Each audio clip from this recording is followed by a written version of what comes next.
오늘 본문은 이스라엘의 3대 절기 중 하나인 칠칠절 규례 말씀입니다. 칠칠절은 오순절로도 불렸는데 이것은 무교절 후 50일째 되는 날에 이 절기를 지켰기 때문입니다. 우리는 신약 예루살렘 교회의 시작을 알리는 오순절 성령 강림 사건을 통해서 오순절을 익히 잘 들어 알고 있습니다. 또 이 칠칠절은 맥추절로도 불렸는데 이것은 보리추수와 관련된 절기이기 때문입니다. 그런데 예수님께서 오셔서 율법의 완성자가 되심으로 우리는 율법의 이 절기 규정을 문자적으로 지킬 필요가 없어졌습니다. 하지만 절기를 주신 하나님의 뜻은 여전히 오늘날 우리에게도 유효합니다. 왜냐하면 이스라엘도 하나님이 택하신 거룩한 백성이요, 우리도 하나님께서 택하신 천국 백성, 거룩한 백성이기 때문입니다. 그래서 오늘 추수감사주의를 맞이해서 본문의 칠칠절 규례를 통해서 천국 백성의 감사 생활은 어떤 것이 되어야 하는가, 이것을 함께 생각하고 적용하고자 합니다. 먼저 천국 백성은 하나님께 감사해야 합니다. 율법에서 규정하는 칠칠절 규례는 무엇보다 하나님께 감사할 것을 강조합니다. 내 하나님 여호와 앞에 칠칠절을 지키되 내 하나님 여호와께서 내게 복을 주신 대로 내 힘을 헤아려 자원하는 예물을 드리라. 이 말씀에 보면 이 칠칠절 절기는 여호와 하나님 앞에서 지켜야 된다, 그렇게 말합니다. 이것은 하나님께 드리는 절기라는 의미도 있지만 하나님이 구별하여 세우신 중앙 성소에 와서 이 절기를 지키라, 이런 의미도 있습니다. 당시 가나안 족속들은 각기 자기의 신들을 섬겼습니다. 자기가 거주하는 곳에 소위 산당을 짓고 자기의 신을 섬겼습니다. 가나안 족속들은 다신교를 숭상했지요. 그러나 여호와 하나님은 오직 나만이 유일한 신이기 때문에 내가 구별한 중앙 성소로 와서 너희는 예배를 드려야 되고 감사해야 된다, 그렇게 가르치신 것입니다. 여호수아가 가나안 땅을 정복한 후에는 이 가나안의 중심부인 실로의 중앙 성소를 규정하고 이스라엘 온 백성이 거기로 와서 하나님께 절기를 지키게 했습니다. 근데 엘리 제사장 때 블레셋과의 싸움에서 법궤를 빼앗기고 난 다음부터는 실로 중앙 성소가 흐지부지 됐습니다. 제대로 하나님 앞에 나와 절기를 지키지 못하고 각자 지키는 형편이었습니다. 그러나 솔로몬이 법궤를 예루살렘으로 이전하고 그리고 솔로몬 때 그 법궤를 구분하여 성전을 지은 이후부터는 예루살렘 성전이 중앙 성소가 되어서 온 이스라엘 백성은 성전으로 나와 절기를 지키게 된 것입니다. 이것은 하나님께 대한 온전한 감사의 절기를 지키라는 의미인 것이지요. 또 오늘 규정을 보면 하나님 앞에 절기를 지킬 때에 하나님이 주신 복을 헤아려서 자원하는 예물을 드리라, 그렇게 말합니다. 그러니까 이 감사의 절기는 예물과 함께 드리는 절기라는 것이죠. 왜 하나님께서 이 칠칠절 절기 가운데 감사하면서 예물을 하나님께 드리라 이렇게 명하고 있는 것일까요? 사실 우리 사람에게 마지막까지 애착을 갖고 끊지 못하는 것이 물질에 대한 소유욕입니다. 하나님 앞에 감사하는 마음은 얼마든지 드릴 수 있지만 내 물질만큼은 참 드리기 힘들다. 이게 우리 인간의 욕심으로 말미암는 보통의 모습입니다. 그래서 하나님께서는 네가 온전히 내게 감사하고자 할 때 내가 너에게 복주어 수확한 그 재물에 대하여 감사하면서 네가 자원하는 예물을 함께 드리라, 이렇게 명하고 계신 것이지요. 그렇기 때문에 이 시간 우리가 하나님께 온전히 감사하기 위해서는 이 물질, 재물에 대한 성경의 가르침을 바르게 이해할 필요가 있습니다. 먼저 성경은 재물 자체가 악한 것이라고 말하지 않습니다. 우리가 정당하게 땀 흘려 수고하여 얻은 소득은 그건 죄된 것이 아니라 복된 것입니다. 근데 문제는 그 하나님께서 우리에게 물질을, 재물을 얻을 수 있는 건강과 지혜와 환경과 여건을 다 허락하여 주셨는데, 그래서 우리에게 소득을 주셨는데 그걸 내 것이라고 주장하는 우리의 자세, 여기에 문제가 있는 것입니다. 하나님이 우리에게 주신 것입니다. 사실은 하나님의 것입니다. 하나님 우리에게 잘 관리하고 잘 쓰라고 맡기신 것입니다. 그렇기 때문에 우리는 물질을 내 마음대로 쓸 수 없습니다. 물론 나와 가족을 위해서 물질을 쓸 수 있지만 하나님이 기뻐하시는 방식대로 사용해야 됩니다.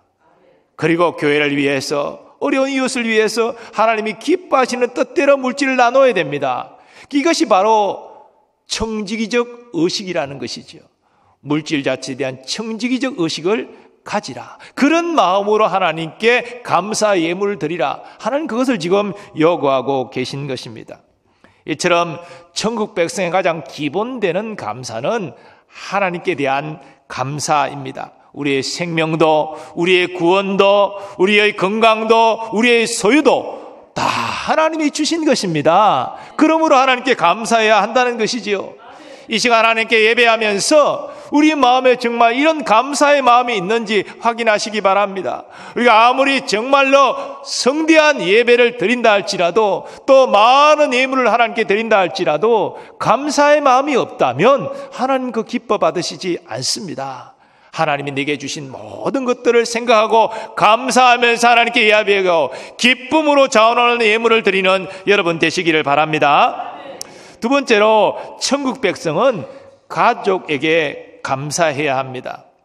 오늘 7.7절 규례를 보면 이 보리수확을 거둔 사람만 하나님 앞에 나아가 감사의 절기를 지키는 것이 아니라 그의 자녀와 함께 중앙성소로 가서 절기를 지키라, 이렇게 규정하고 있습니다. 이 말은 온 가족이 함께 나아가라, 이런 말이지요. 왜 하나님께서 7.7절 절기를 지킬 때에 가족이 다 같이 하나님 앞에 나와 절기를 지키라 명하신 것입니까?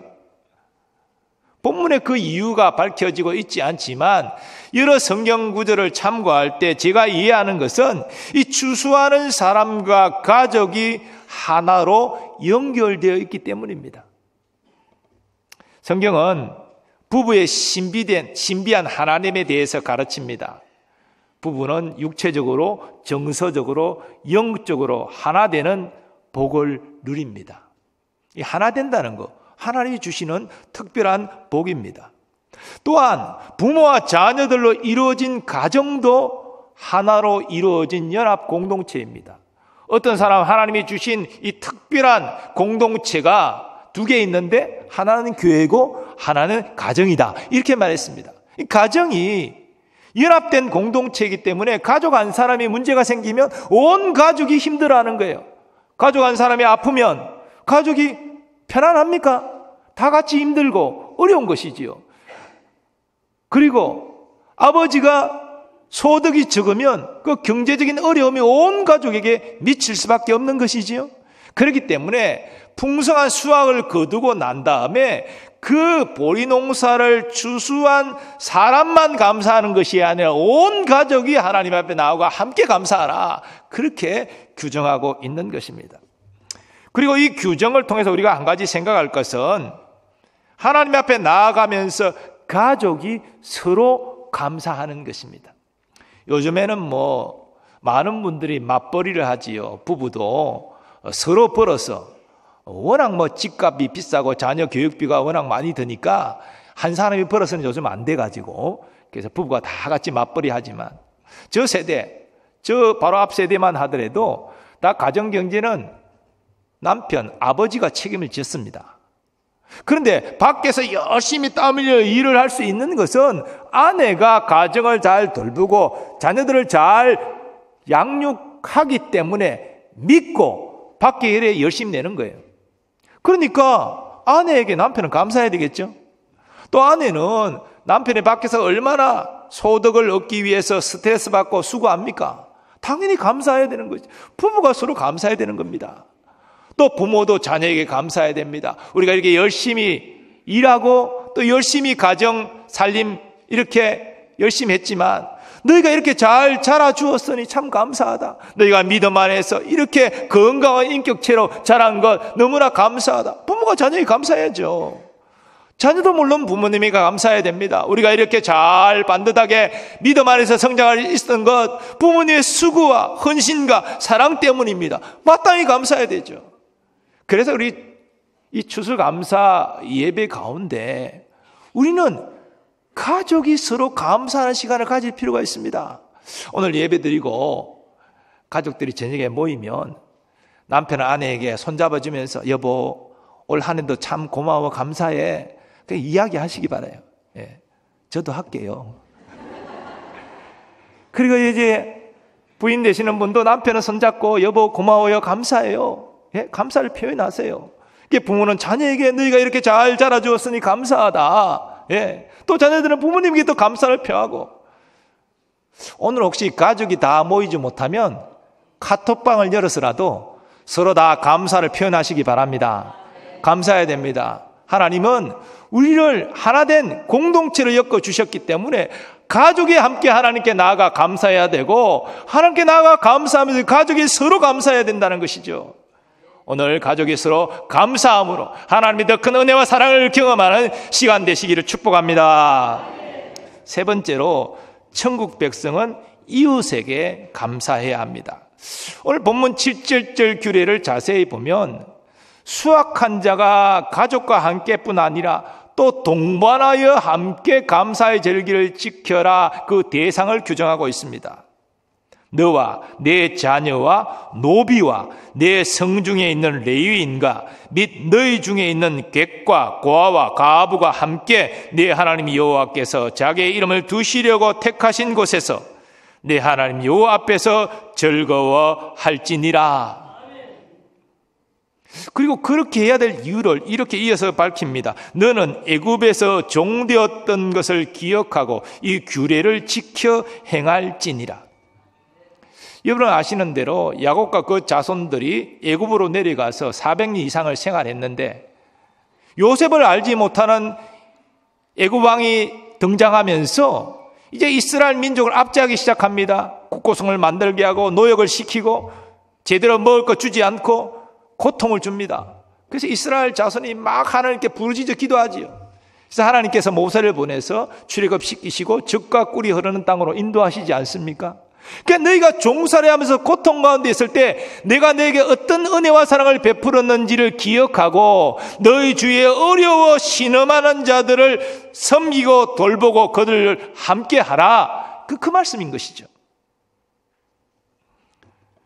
그러므로 보리 수확을 하고 가족과 함께 감사의 절기를 지키러 나아가는 사람은 집안의 하인들을 함께 데리고 가야 됩니다. 그가 거주하는 성중의 레위인들 데리고 가야 됩니다. 왜 레위인 데리고 갑니까? 레위인은 기업이 없습니다. 근데 당시에 11조로 생활해야 될 레위인들에게 11조 생활이 제대로 안 되니까 이들은 대체적으로 어려운 형편 가운데 살았습니다. 그들을 기억하라. 객과 고아 가부는 당시 사회적 약자들 아닙니까? 그들을 배려해서 함께 가서 7.7절 절기를 일주일 동안 지키라 그렇게 명하고 있는 것이죠. 물론 재정적인 측면에서 많은 비용이 들겠죠. 가까운 거리도 아니고 멀리로 나아가서 일주일 때 계속 같이 생활하려면 많은 비용이 들 것입니다. 그러나 하나님께서 말씀하십니다. 내 하나님 여호와께서 내 모든 소출과 내 손으로 행한 모든 일에 복 주실 것이니 너는 온전히 즐거워할지니라. 물론 이 규정은 이어지는 초막절 절기와 관련되어 나오는 내용이지만 사실상 7.7절 절기에도 적용되는 말씀입니다. 네가 비용을 들어서 너 성중에 있는 또 너 집안에 있는 그런 어려운 사회적 약자들, 소외된 자들 데리고 함께 감으로 비용이 많이 발생할지라도 걱정하지 말라. 내가 너의 소출을 풍성케 하고 네 손으로 행한 모든 일에 대해 복을 줄 것이다. 이렇게 말씀하고 계신 것입니다. 그런데 하나님께서 이 어려운 이웃을 배려하고 섬기라고 말씀하신 데는 또 다른 중요한 이유가 있습니다. 그것은 이웃이 없다면 나도 우리 가족도 없다는 것입니다. 하나님께서는 우리를 관계적인 사회적인 이 관계의 존재로 창조하셨기 때문에 우리는 서로를 의지하고 연결되어 있다는 것이지요. 이런 의미에서 추수감사주의를 맞이해서 우리가 이웃에게 감사할 때 먼저 믿음의 지체들에게 감사하는 여러분 되시기 바랍니다. 지금 우리가 추수감사 예배를 드리고 있지만 여러분 이것이 그냥 내가 예배 드려야지 이렇게 해서 내 자신의 의지와 노력만으로 이런 영광스러운 예배를 드릴 수 있는 것이 아닙니다. 여러분 교회 진입할 때부터 차를 타고 오신 분들은 주차 봉사하는 분들을 만나셨을 것입니다. 일찍이 나와서 고생하고 있습니다. 그리고 또 들어오면 우리 안내하시는 권사님들이 인사하면서 주보를 나누어 드리지요. 그 본당 안으로 들어오면 자리를 안내하는 안내원들이 있지요. 뿐만 아니라 지금 예배를 위해서 기도하는 많은 분들이 있습니다. 또 이 예배를 위해서 우리 장로님이 한 주간 동안 묵상하며 기도로 준비하셨습니다. 찬양대원들 참으로 열심히 찬양 연습하고 기도하고 올라와서 찬양했습니다.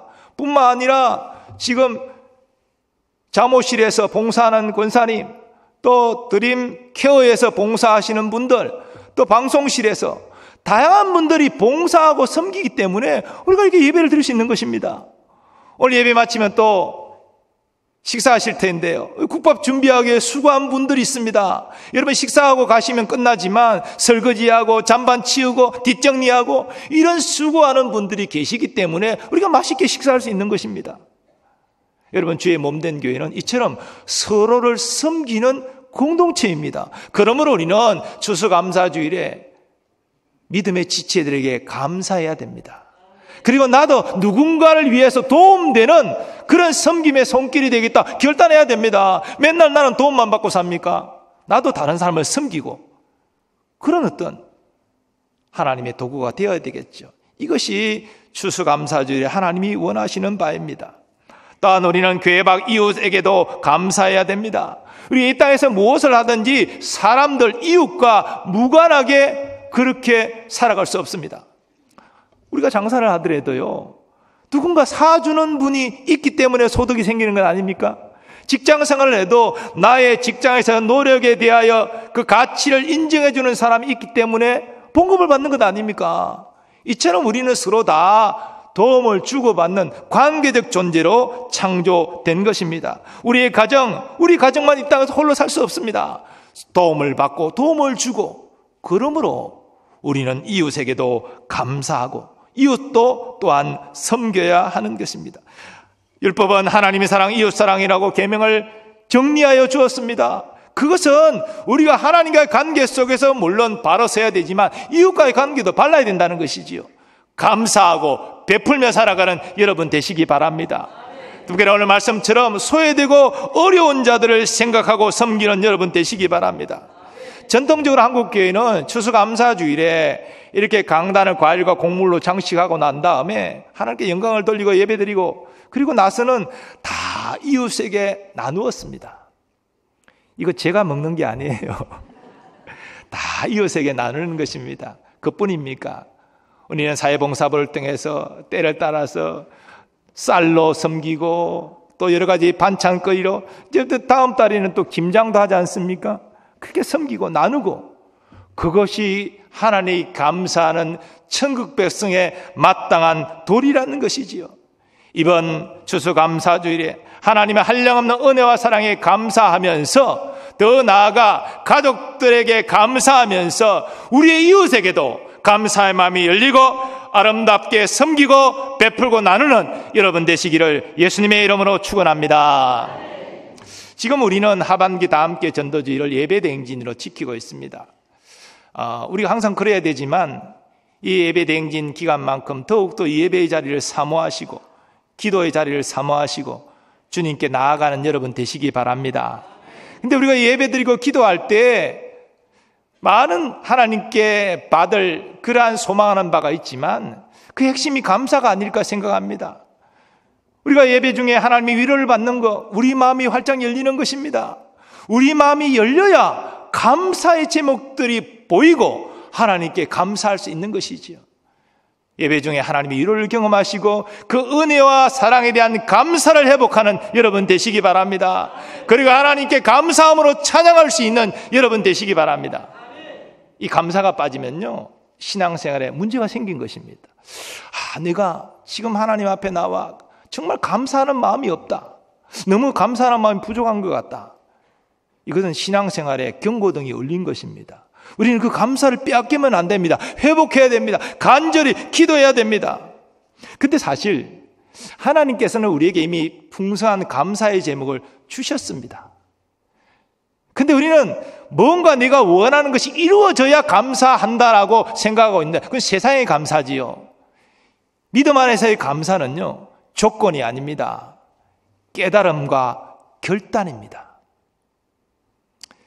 우리에게 오신 적이 있는 고 강용우 박사님 아시는데 15살 때 동네에서 공차다가 공에 눈이 맞아서 실명하지 않았습니까?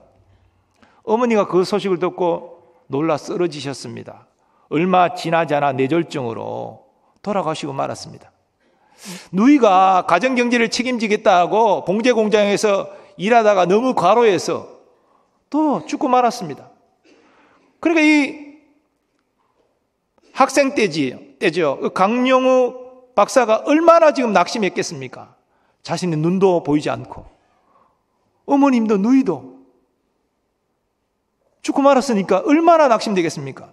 그래서 이렇게 삶을 포기하려고 했습니다. 앞도 못 보는 나에게 어떤 희망이 있는가?